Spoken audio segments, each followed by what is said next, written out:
Welcome to Decentralized Nation, the best channel to learn about crypto. And today we'll be learning about DAOs. DAOs are one of those mysterious crypto concepts, right? DAOs are decentralized autonomous organizations.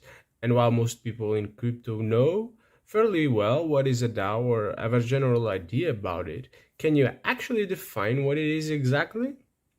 Well, DAOs have a lot of aspects and considerations, and that is why it is hard to define a DAO very clearly.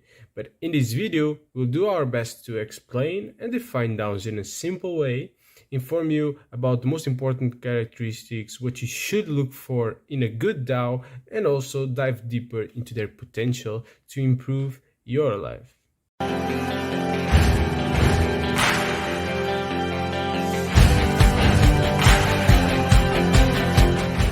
So let's start with the millionaire question. What are DAOs? And for that, we'll check the definition here of our dear friend Investopedia. Basically, DAOs are a legal structure that has no central body and whose members share a common goal to act in the best interest of the entity. This is a good, short, and straight to the point definition, but perhaps it's one that might be a bit too complex to really interiorize and understand what is a DAO. But I also have here my own definition of a DAO that I think is a bit simpler.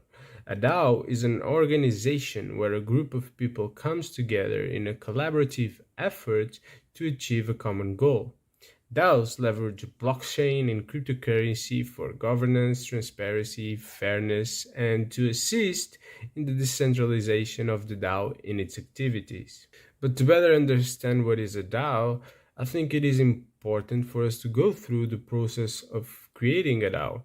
In this process, I'll just name the general steps you need to go through, the general things you need to consider, and I'll provide you also an actual example with a DAO that I'm building myself. In this case, I'm talking about the community-run DAO for marketing, education, and content creation on Cardano. First and foremost, for a DAO to be established, you need to have a goal, a clear goal, a goal that is common to all the members of this DAO, and where you believe collaboration between the members and joining forces and even financial power will allow for better results. Looking at my DAO example, every person invested and interested on Cardano aims for Cardano adoption.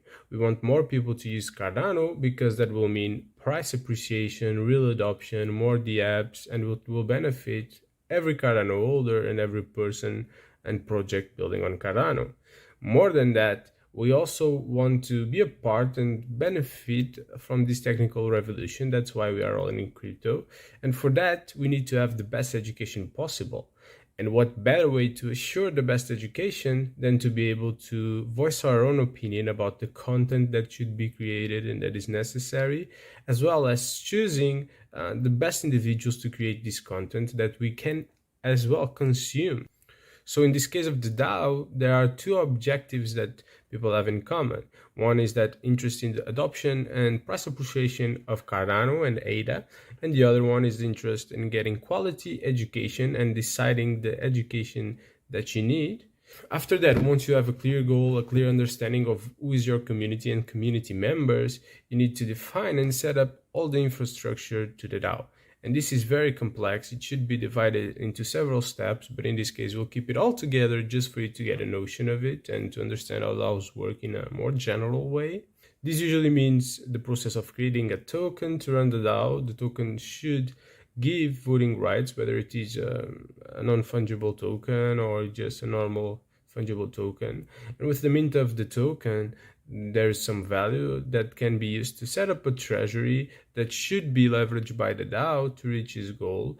For example, if you want to create a DAO for investments, to invest in certain area, like for example real estate, you sell the tokens.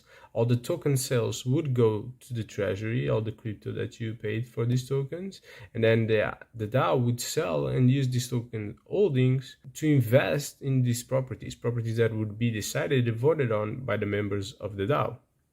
This would naturally multiply the portfolio of the DAO and generate returns for token holders. But of course, naturally, besides creating the token, you'll need to create the infrastructure for people to be able to vote on the blockchain, define a clear set of principles and rules, have a place for people to discuss, decide the voting power for every individuals, the rules and the process to create proposals for the DAO, and set up any necessary auxiliary platforms for the DAO to actually be able to function well. Coming back to our example of the marketing, education, and content creation DAO, basically anyone will be able to enter this DAO.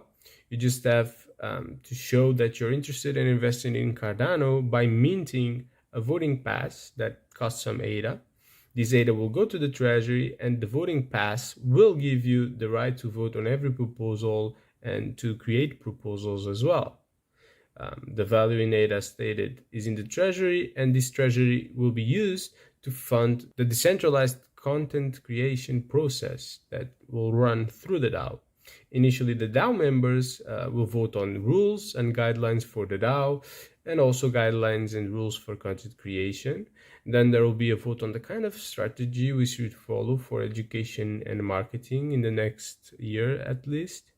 And with a clear strategy and rules, there will be regular voting periods for the content that should be created. After defining all these processes with the community, with voting, setting up the infrastructures where everything will happen, the discussions, voting, etc., and deciding how the DAO treasury can be leveraged for a common goal, we need to clearly define how the actions voted by the DAO members will actually be executed.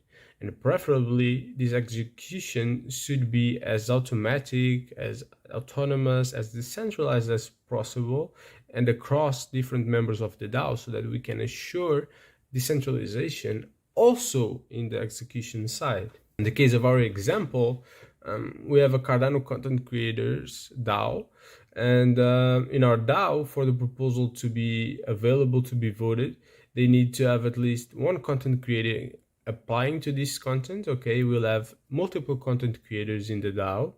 If we have more than one applying, just one will be selected during the voting process. Once selected, the content creator has a defined timeline to create the content.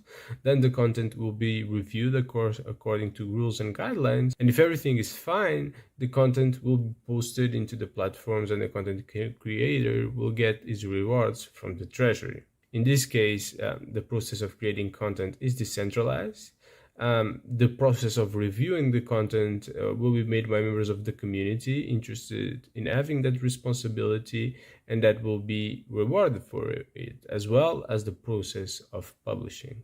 Of course, we'll also have mechanisms in place to deter bad actors to do any kind of decisions against the DAO. But basically, as you can see from this example, a good DAO will have processes to define everything and will search to be as autonomous and as decentralized as possible.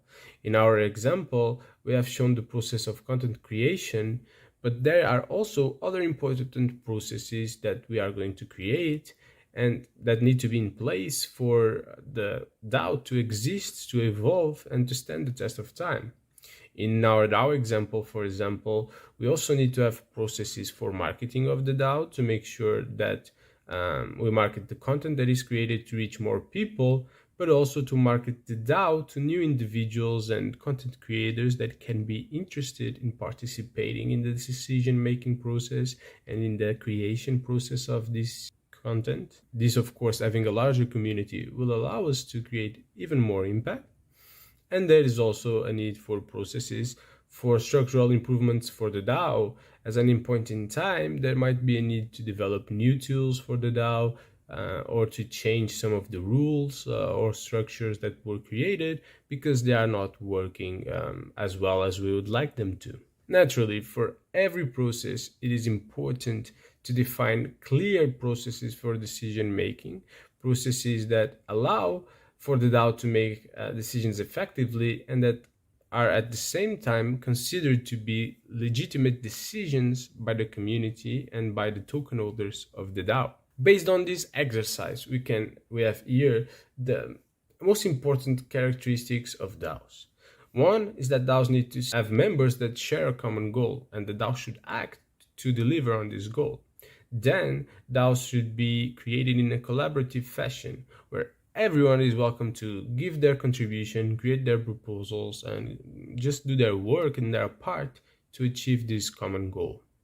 Then DAOs should leverage cryptocurrency and blockchain and smart contracts for voting, making decisions, managing the treasury, because that will set clear rules that cannot be corrupted, and it will also increase the transparency of the process of the DAO. Members of the DAO, the token holders, should participate in the management and in the decision-making process of the DAO and have a saying, and that their tokens represent that saying. DAOs also don't have any central authority, and DAOs don't have hierarchy.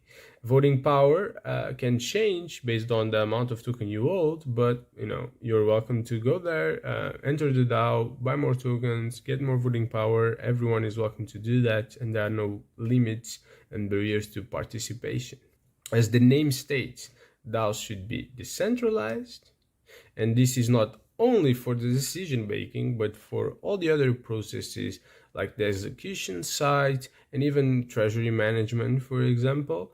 And DAOs should also be autonomous. This means that a good DAO should be almost like a living organism that works on their own and doesn't depend on any single person.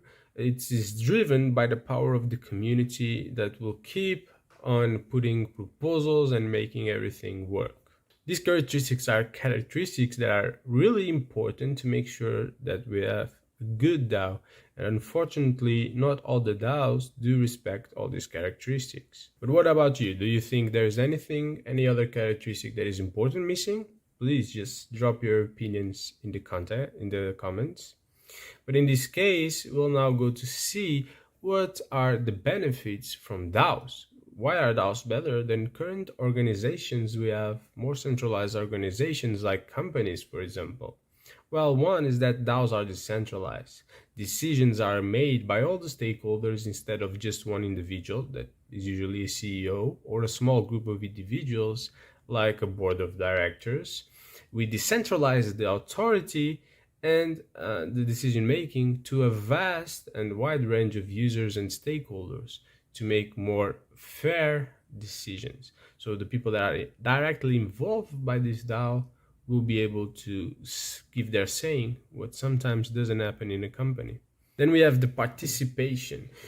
Individuals within a DAO will feel more empowered and connected to this entity, as you have a direct saying, you have voting power on all matters, and even if that's little, it's something. It means you have a voice that is heard, and that creates a sense of ownership and responsibility for the DAO, and will ultimately mean more productivity on your side and more effort. Then we have transparency and fairness. Within a DAO, votes are cast via the blockchain and they can be made publicly viewable. But more than that, we have clear rules that are defined by smart contracts and that cannot be changed. This means you know what to expect, and this incentivizes as well holders to have actions that will benefit their reputation as voters, and discourage acts against the community from having this transparency, this fairness. But more than that, you have a fair model to work with other people and to make decisions, because everything is set in stone in the smart contract, so there's no space for funny businesses. Then we have community. DAOs are very good to build community. You bring people together that share a goal in common, and you get them to collaborate, and the benefits from their work will be divided across all the DAO members, and that's very positive. And basically can join people from all over the world seamlessly together with the single vision in mind. And as long as you have an internet connection, you can be a token holder and help make decisions, help the DAO grow as well, and help the goal to be reached. Then we have education. That can be seen by some as an issue, as when we have a DAO, we do need to educate people in terms of the DAO's activity, and in terms of the topics where the DAO is making decisions on and trying to execute. especially when the topics are more complex, so that people can make good and informed decisions. But for me, I think this, although it slows down the process of the DAO, and although it takes some work from some stakeholders in the DAO, I think this is a very positive effect of a DAO, because it basically incentivizes the most knowledgeable individuals and also the individuals with higher investment in the DAO in spending time and resources to educate other members to make good decisions. And I think this can be a great side effect of DAOs and a net positive for the world and for all the DAO community as they'll become more knowledgeable. Now let's take a look at the limitations of DAOs, because of course, as anything in life, DAOs are not perfect. And there are some limitations and possible issues that can arise in DAOs, and especially if they are not properly set up and maintained.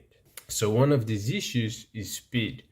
If you have a public company that is guided by a CEO, a single vote that is this person vote will decide the course of action in something, and it can be a matter of 1 minute and the decision is made. With the DAO, you have to have a process where every user is given an opportunity to vote, and even if that process is kind of fast, it requires a longer voting period for people to be able to participate, especially considering time zones and all that stuff. So it does make the DAO a bit slower. There is also the risk of inefficiency, because you need time to vote, you need time to educate voters, to communicate initiatives, explain strategies, onboard new members about everything that has happened in the DAO and all the information that is relevant. So you can really spend, as a DAO, a lot of time discussing change, more time than implementing it. And this coordination between individuals can be a bit inefficient, especially if you have processes that don't consider this issue. If you don't have good onboarding processes for individuals, it can be really, really tough. And then we have security. A DAO requires significant technical knowledge to be implemented. Without it, there may be invalidity in terms of how the votes are cast and decisions are made. There may be problems with the rules, with the smart contracts. Trust might be broken and users can leave the entity if they can't rely on the structure. So we need very well written smart contracts. We need a DAO that is decentralized at almost every level. And we need checks and balances to make sure the DAO isn't exploited. So the structure is something very important to define very well, or we can have a lot of issues. It's important to notice, however, that these benefits and limitations might be verified in some DAOs and not in others. So we do need to make a personalized assessment and analysis of each DAO and each of the use cases and the processes they set up. However, DAOs are certainly a new and exciting entity, one that might be fairer, more consensual than current entities, and one that leverages the power of community. But more than that, DAOs have the advantages of not relying on a single entity to exist and to execute on their purpose. And a good DAO that is fully decentralized will keep on running properly for years to come, even for eternity, who knows. Even if its founder is not there anymore, even if some people exit, as long as there are people interested in the DAO, interested in carrying on this common goal, the DAO can run independently. If you're still there, congratulations for sticking around until this time of the video, because you were able to learn about DAOs. You've gone through the process for which DAOs are formed. You've got a clear notion of the characteristics a good DAO should have, and you're even familiar with the benefits and limitations of DAOs and the impact they can actually have in your life. And I think this is certainly something very interesting, useful for your life, and also pretty revolutionary. So it's good that you know it right now when it's still early. If you like this kind of more educational videos, please leave a like. And if you think someone needs to learn more about DAOs, please share that video with them as well. That would help me a lot in my work as a content creator. If you have any questions about DAOs, please drop them in the comments and I'll try to do my best to answer them. And finally, if you want to learn even more about DAOs and have a more specific and practical example, you can take a look at the video I have here in the end screen, diving deeper into the DAO I just talked about here. It's the DAO for education, marketing, and content creation on Cardano. On my side, thanks so much for watching. Thanks so much for supporting this channel. And I'll see you in the video about the marketing, education, and content creation DAO.